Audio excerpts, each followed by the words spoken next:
이 시간 우리에게 주시는 하나님의 말씀 함께 보겠습니다. 이 시간 나눌 말씀은 요한복음 10장 40절부터 42절까지의 말씀입니다.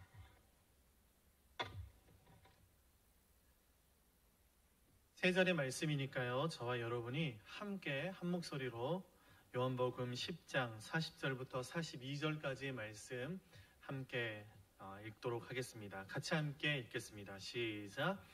다시 요단강 저편 요한이 처음으로 세례 베풀던 곳에 가자 거기 거하시니 많은 사람이 왔다가 말하되 요한은 아무 표적도 행하지 아니하였으나 요한이 이 사람을 가리켜 말한 것은 다 참이라 하더라. 그리하여 거기서 많은 사람이 예수를 믿으니라. 아멘.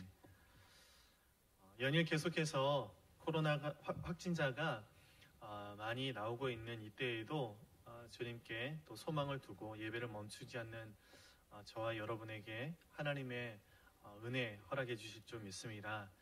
또한 오늘은 특별히 사정에 의해서 온라인으로 예배를 하고 있지만 지금 이 시간에 그리고 예배하는 그곳에 어디든지 주님의 은혜와 사랑을 넘치도록 부어주시기를 주님의 이름으로 간절히 축원드립니다.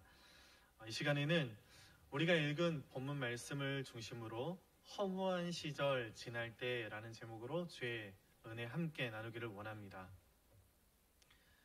몇 년 전부터 한국에서는 아싸라는 말과 인싸라는 말이 유행하고 있는데요. 아싸가 뭘까? 아싸 가오리는 알지만 아싸는 처음 들어봤다 하시는 분들, 특히 저희처럼 일본에 살고 있기 때문에 모를 수밖에 없는 그런 분들을 위해서 그 뜻을 잠시 설명해 드리자면, 이 아싸라는 말은 이 아웃사이더의 줄임말인데요.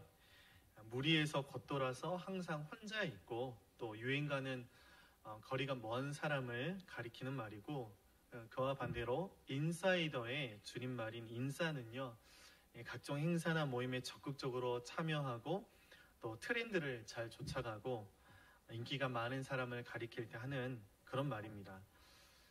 이 아싸라는 말 우리말로 바꾸면 어떤 말이 있을까 생각해 보니까 비주류 정도로 번역할 수 있는 그런 단어일 것 같습니다. 그런데 역사를 볼 때 그리스도인들은 언제나 세상에서 비주류였던 것을 우리는 보게 됩니다. 특히 초대교회 당시만 하더라도 고신대학교 역사신학 교수님이신 이상규 교수님의 그 말을 빌어서 설명을 하자면, 초대교회 당시에 있던 그 그리스도인들의 비율이 로마 제국 인구의 0.0126% 정도밖에 되지 않았다고 합니다. 그렇지만 하나님께서는 그러한 비주류들을 통해서 세상을 변화시키셨고, 지금도 그런 하나님의 사람들을 통해서 하나님께서는 역사를 써내려가고 계신다라는 것을 우리는 믿고 또 잘 알고 있습니다. 오늘 말씀은요, 그런 비주류의 대표격인 아싸 중에 아싸인, 또 스스로 아싸의 길을 자처했던 이런 세례 요한을 통해서 하나님께서 행하신 일을 기록하고 있는 말씀인데요. 좀 더 우리가 깊이 있게 들여다보면 오늘 말씀은 예수님을 믿고 따르기를 원하는 사람들의 현 주소, 그리고 또 그들이 살아내야 할 삶의 모습이 어때야 하는지 우리에게 가르쳐주고 있는 말씀인 것을 우리는 보게 됩니다. 먼저 예수님을 믿고 따르기로 결정하고 또 그렇게 살아가기를 원하는 사람들의 현 주소가 어떻다라고 오늘 성경 말씀은 가르쳐주고 있습니까? 요한복음 10장 40절 말씀인데요. 다시 한번 우리가 세번역 성경으로 이번에는 함께 읽어보도록 하겠습니다. 같이 함께 읽겠습니다. 시작. 예수께서 다시 요단강 건너쪽 요한이 처음에 세례를 주던 곳으로 가서 거기에 머무르셨다. 아멘. 여러분, 예수님께서 어디로 가셔서 머무셨다고 말씀하고 있습니까? 요단강 건너쪽, 그러니까 방향으로 말하면 요단강 동쪽이었고, 그곳은 세례 요한이 활동하던 지역이었다. 구체적으로 말하면 세례 요한이 처음으로 세례를 베풀던 곳으로 가셔서 주님께서 다시 머물러 주셨다라고 말씀하고 있는 것을 우리는 보게 됩니다. 여러분, 다시 가셨다라고 하는 것은 이전에도 그곳에 가신 적이 있었다라는 것이죠. 여러분, 그것이 언제였습니까? 예수님께서 이 공생의 사역을 시작하시기 전에 세례 요한이 회개 세례를 베풀고 있었을 때 주님께서 먼저 찾아가셔서 하나님의 그 질서를 따라서 세례 요한에게 세례를 받으셨을 때였습니다. 그곳의 정확한 지명, 그곳의 주소가 어디인지 성경이 우리에게 가르쳐주고 있는데 요한복음 1장 28절 말씀입니다. 우리 같이 함께 화면을 보시고 읽어보겠습니다. 시작. 이것은 요한이 세례를 주던 요단강 건너편 베다니에서 일어난 일이다. 여러분, 우리는 이 베다니라는 이 장소를 또 주목하고 기억해야 하는데요. 왜냐하면 이 베다니라는 곳이 그리스도인들의 현 주소를 잘 설명해 주고 있기 때문입니다. 베다니라는 곳은 히브리 말로 슬픔의 집, 고난의 집, 가난한 동네, 비참한 동네라는 그런 뜻을 가지고 있는 곳이었습니다. 한마디로 말하면 우리나라의 옛날 또 모습들을 이렇게 보게 되는데 지금도 존재하고 있죠. 우리 도시의 한켠에 구석에 보면 달동네라고 불리는 곳들, 판자촌이라고 불리는 곳들, 이런 곳들이 이 베다니가 가지고 있는 이름의 뜻이었고 또 실제로 당시에 험한 인생을 살고 있고 또 비참한 인생을 살고 있고 소망 없는 인생들이 모여서 사는 곳이 이 베단이었던 것을 우리는 보게 됩니다. 자의이든 타의이든 사회로부터 격리되고 또 소외된 사람들, 아싸와 같은 사람들이 모여서 살고 있던 곳이 이 베다니라는 곳이었던 것을 우리는 보게 된다라는 것입니다. 이스라엘 백성이 하나님으로부터 기업으로 받은 약속의 땅이 어느 편에 있었습니까? 바로 요단강 서편에 있었습니다. 오늘 본문에서 베다니의 위치가 요단강 저편에 있다라고 밝히고 있는데 여러분, 이 사실은요, 당시에 이스라엘 백성들의 마음속에는 이 베다니에 사는 사람들을 향해서 우리는 인싸, 쟤네들은 아싸라고 하는 생각들이 있었다라는 것을 보여주는 그런 표현인 것을 우리는 보게 됩니다. 그런데 여러분, 우리가 기억해야 할 사실은요, 그렇게 아싸들이, 그렇게 비주류들이 모여 사는 곳에 예수님께서 찾아와 주셨고 그곳에 머물러 주셨다라는 것입니다. 여러분, 그러고 보니 성경을 보면 예수님께서는 언제나 그렇게 베다니 같은 인생들을 찾아가셨던 것을 우리는 보게 됩니다. 예수님께서는 언제나 이 세리와 죄인들의 친구라는 그런 별명으로 불리는 것을 기뻐하셨고 또 사회적으로 받아들여지지 않는 그런 사람들과 또 버림받은 사람들, 약한 사람들과 늘 예수님께서는 시간을 보내셨던 것을 우리는 보게 됩니다. 예수님의 제자들, 예수님의 친구들 어땠습니까? 한결같이 세상의 비주류들이었던 것들을 우리는 보게 된다라는 것입니다. 여러분, 무슨 말씀입니까? 베다니 같은 우리의 인생에도 주님이 찾아와 주셨다, 그리고 찾아와 주신다라는 것이죠. 여러분, 그렇기 때문에 우리가 아무리 지금 삶이 베다니 같을지라도 우리는 낙심하지 말아야 한다라는 것입니다. 지금 베다니에 살고 있다고 하더라도 지금 답답하고 갑갑하고 또 끝이 안 보이는 어둠 한가운데 있다고 하더라도 우리 삶을 보면 인생 밑바닥이라고 하더라도 끝났다라고 우리는 포기하지 말아야 한다라는 것입니다. 저의 가정의 이야기를 해서 죄송하지만 비단 저뿐만이 아니라 이 땅에서 살아가고 있는 우리 성도님들의 이야기이기 때문에 잠깐 나누기를 원하는데요. 제가 10년 전에 일본 선교사로 왔을 때였습니다. 동일본 대지진이 일어난 해 그 겨울에 아내와 아이들 셋 데리고 일본에 건너왔습니다. 대부분 그 당시에 일본을 탈출하고 있었습니다. 그런데 저희는 반대로 일본으로 들어왔습니다. 그런데 그때 그 해 겨울이 가장 추웠던 것 같아요. 일본에는 온돌이 없으니까 호토카페도 켜고 또 등유난로 사다가 틀고 해서 40년 넘은 이 목조 주택에서 살아서 그렇게 해도 샤시 사이로 이렇게 찬바람이 계속 불어 들어오더라고요. 그해 겨울 한 달 전기요금이 나왔는데 당시에 원화로 환산을 해보니까 정확하게 40만 원이 전기세로 나오더라고요. 처음이라 잘 몰라서 이빠이 들었거든요. 그럼에도 불구하고 집안에서 이렇게 하고 이렇게 입김 불면 집안에서 이렇게 하얀 뿌연 연기가 이렇게 나올 정도였습니다. 오로가 없는 그런 샤워기 하나 달린 한평 되는 그런 샤워실이 있는 집이었는데 그래도 그것도 참 감사했던 것 같아요. 화장실은 저 같은 경우에는 변기에 앉으면 화장실 문이 안 닫히는 거예요. 어떤 이 분위기인지는 아시겠죠? 제가 어떻게 했을까 여러분 상상에 맡기겠습니다. 근데 거기에 더해서 감사하게도 또 일본에 오자마자 막내 아이를 하나 더 주셨는데 그렇게 6식구가 샤워실이나 이렇게 화장실을 써야 하니까 날마다 이렇게 줄을 서는 것이 일반사였습니다. 마루는 금방이라도 꺼질 것처럼 이 곳곳을 밟으면 삐걱거리는 그런 소리가 났었고요. 또 현관 앞에는 이 녹이 슬어 있는 양천문 하나로 이렇게 가려놓은 그런 현관을 살았습니다. 오래된 이 다다미 방이어서 이 다니에 물리는 것은 일상이었고 아이들이 이렇게 긁고 있었고요. 또 그래도 2층 집이어서 참 감사했던 것 같습니다.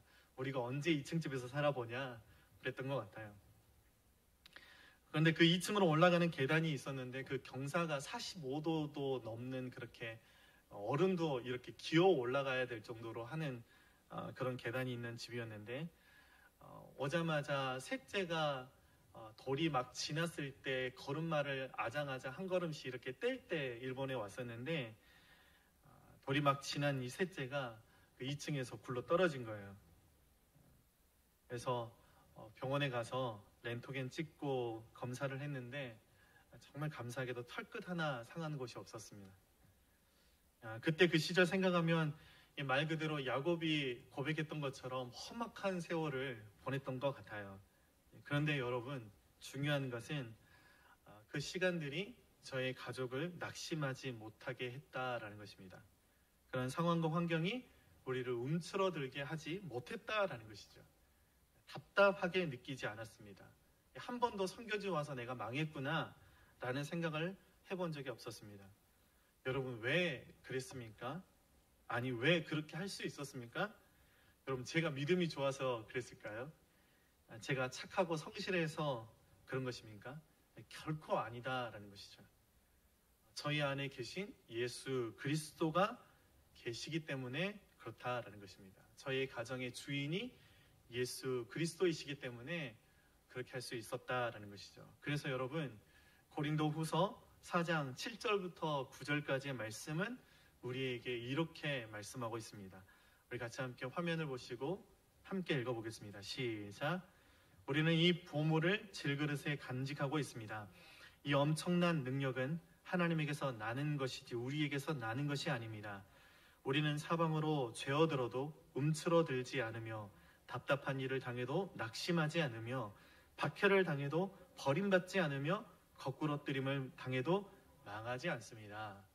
여러분 아멘이십니까? 무슨 말씀입니까? 우리가 아무리 배단이 같은 인생을 살고 있다고 하더라도 주님께서 우리 안에 계시니 우리 안에 거하시니 우리는 움츠러들지 않고 낙심하지 않고 망하지 않는다라고 주님은 우리에게 말씀하고 있습니다. 오늘 말씀이 우리에게 가르쳐주는 것이 무엇입니까? 그것은 예수님께서 우리 인생 가운데 찾아오셔서 비참한 배단이 같은 인생에서 복된 인생으로 바뀌었다라는 것이죠. 그 사실을 보여주는 성경을 우리는 금요 철야 때 계속해서 보고 있습니다. 룻기의 말씀이 그런 것을 보게 되는데 여러분 룻이 어땠습니까? 남편 잃고 재산 모두 잃고 이삭을 주어서 끼니를 때워야 하는 삶, 거기에 홀로 남은 시어머니까지 섬겨야 하는 삶, 하루 벌어서 하루 먹는 내일을 기약할 수 없는 삶, 그것이 룻의 현 주소였다라는 것이죠. 룻이 지금 어디에 살고 있다라는 것입니까? 룻이 베다니에 살고 있다라는 것이죠. 그런 룻이 여러분 다시 오실 예수 그리스도의 그림자인 모형인 이 보아스를 만나서 비참한 인생에서 복된 인생으로 바뀌었다라는 것이 룻기의 내용이지 않습니까? 그래서 성경은 우리에게 이렇게 말씀합니다. 고린도후서 5장 17절인데요. 우리 함께 읽어보겠습니다. 시작. 누구든지 그리스도 안에 있으면 그는 새로운 피조물입니다. 옛것은 지나갔습니다. 보십시오. 새것이 되었습니다. 여러분 쉽게 말하면 현실은 베다니 같은 인생이지만 전혀 우리 속사람은 새롭다라는 것입니다. 왜 그렇습니까? 주님이 우리 안에 찾아오셔서 우리 안에 사시기 때문이다라는 것입니다. 여러분 그래서 우리는 이렇게 노래합니다. 사실 오늘 설교의 제목도 이 찬양에서 가져오는 것인데요. 성령이 오셨네 라는 찬양입니다. 우리 같이 함께 가사를 띄워줄 테니까요. 한번 같이 함께 찬양했으면 좋겠습니다.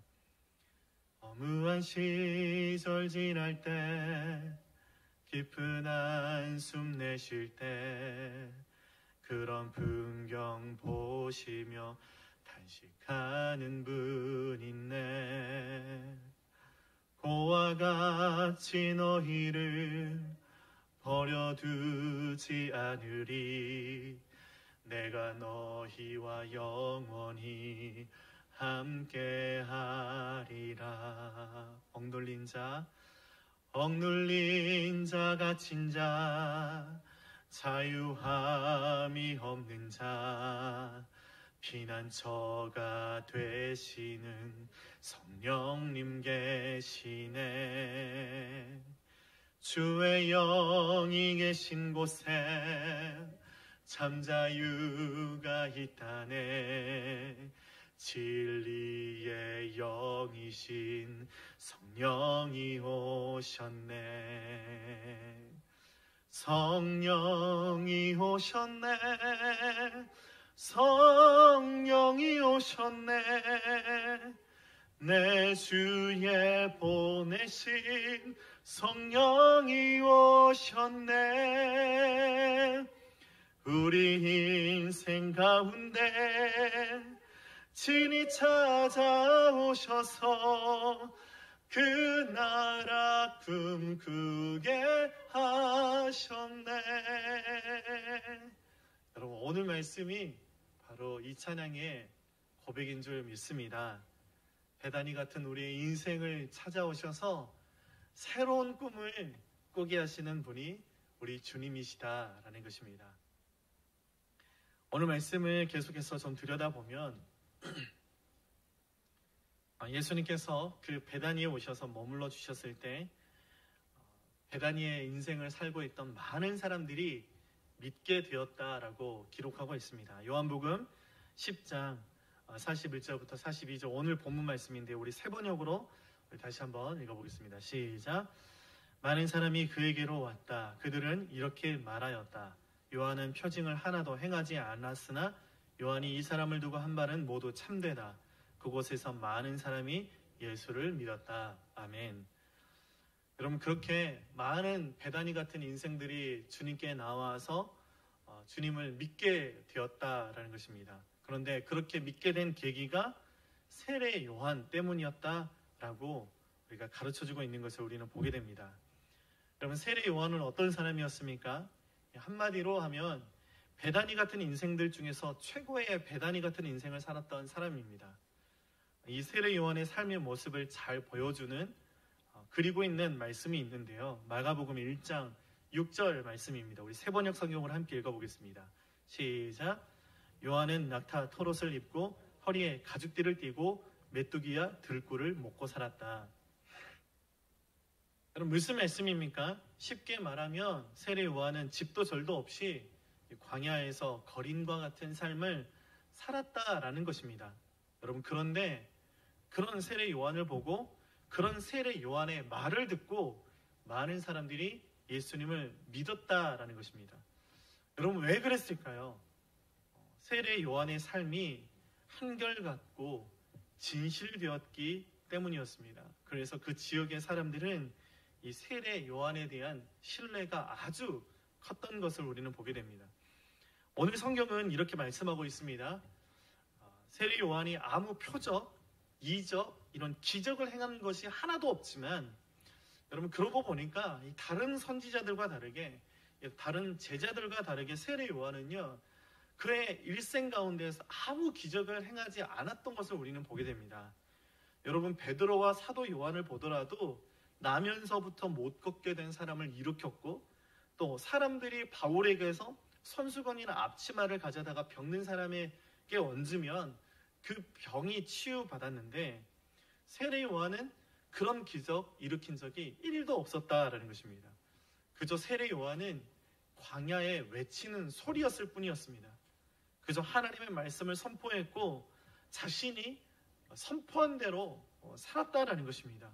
그것 외에는 아무것도 없었습니다. 모양도 없고 능력도 없고 빛도 없는 그런 삶이었던 것을 우리는 보게 됩니다. 그럼에도 불구하고 그 지방 사람들은 세례 요한을 존경했고 기억했고 신뢰했다라는 것입니다. 그리고 예수님을 세례 요한 때문에 믿게 되었다라고 성경은 우리에게 말씀하고 있습니다. 그렇게 예수님을 믿은 사람들이 한두 명이 아니에요. 많은 사람들이 예수님을 세례 요한 때문에 믿게 되었다라는 것입니다.